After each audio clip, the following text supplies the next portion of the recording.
Hey there, Roll Card Gaming. I am coming with you after several weeks of twisting, turning, going through multiple different deck builds, and honestly, been having fun tweaking and turning, figure out what I wanted to do with this build, going through different variations of the Nami list. Honestly, I'm still gonna have fun building other builds to show you guys all the different fun ways to build Nami. That way it's not so boring. Show you the fun aspects of just, blue, yellow Nami. Where it's not just one way.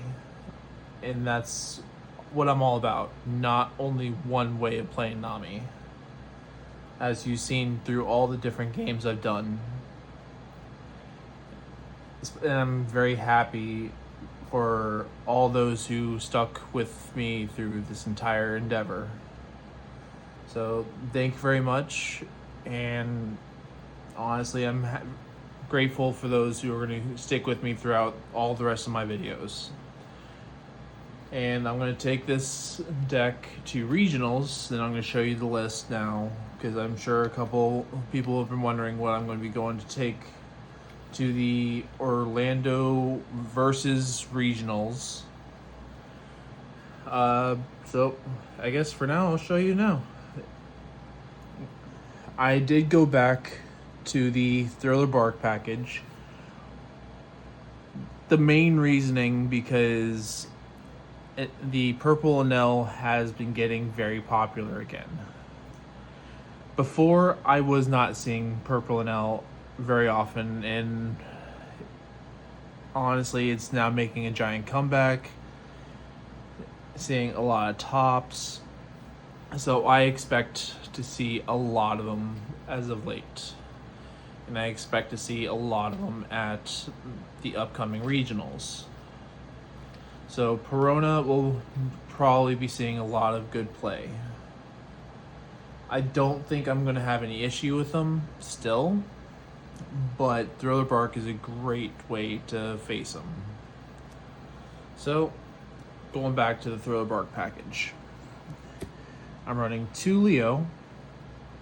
Don't think more than 2 is necessary.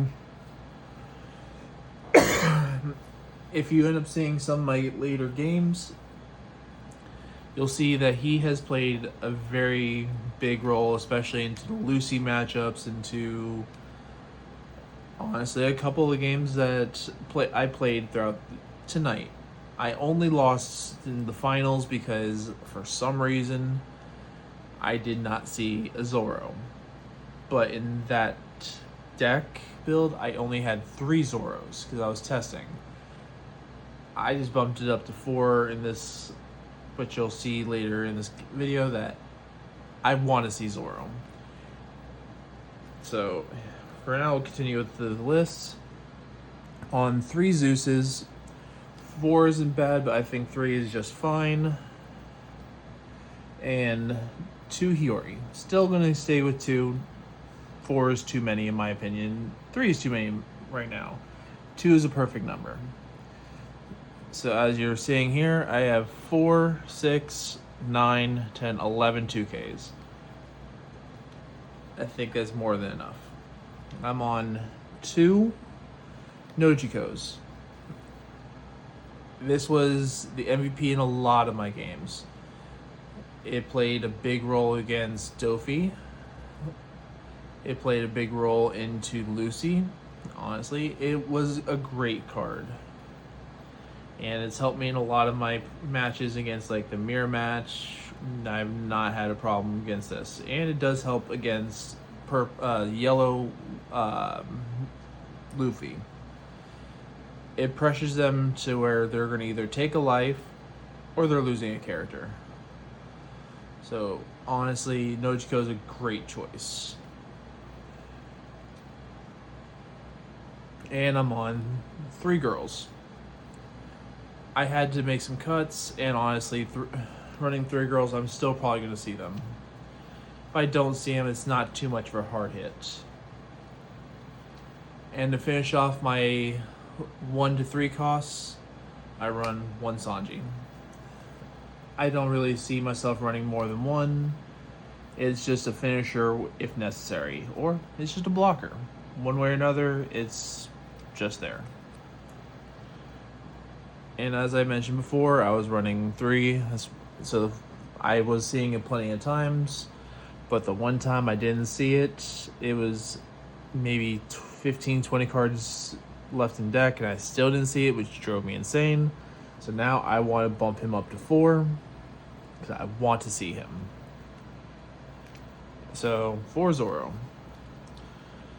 And the cut I made was 1 Perona. I was running 4 Perona, but 3 is just fine. I'm not worried about Perona not being seen. I think I'm going to see Perona. I'd rather see Zoro over Perona at this point, because Perona is mainly used for the one match. Zoro, I need to see him more than anything in most matches. So Perona I put down to 3.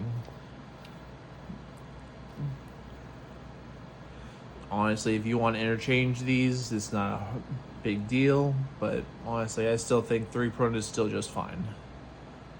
I'm running my still 4 Nami. You can't get away from the 4 Namis. Same thing with Borsalinos.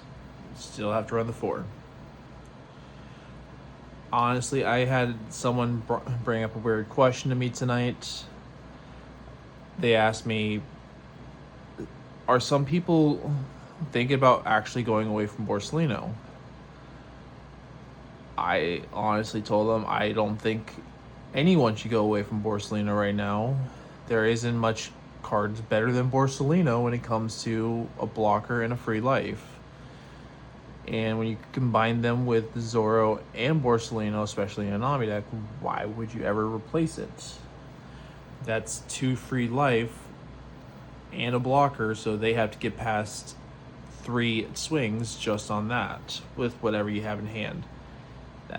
It's horrible to think that you're going to replace Borsalino for anything, let alone cutting all of them. And I'm still on 4 VV. I want to span the board. There was one point I literally dropped 3 VBs playing Nami, Luffy. Speaking of Luffy, 2 of them. 3 is too many, 2 is just perfect. But yeah, no, Luffy is the MVP through a lot of games. But I don't want to run 3 because I don't want to have too many bricks. But for now, he is like a big key card in the deck, especially for applying pressure. 4 Robins, pretty standard. I'm running 4 Gecko. I don't know what is about other people running less than that. I want to spam him. So if I want to spam him, I want to see him. I want to see him in life. I don't think I guess you could say I rarely ever play him. There was one time I didn't see any Newgate, so I had to play him. So it was a rare occasion. It was weird, but I ended up playing him more than I thought I did. And then 4 Newgates. The same guy actually questioned me, should I be playing 2 or 3 Newgates and only 3 Geckos? My personal opinion, Nami should be playing 4 Newgates because most other Namis are going to try to play 2 or 3 Newgates. The more Newgates you have, the better the pressure, and the more you're going to try to outgun their Nami. Same thing with Gecko. You'll be able to outpace the other Namis a lot easier. At the end of the day, if you can outpace the mirror match, you're going to win. So that's why.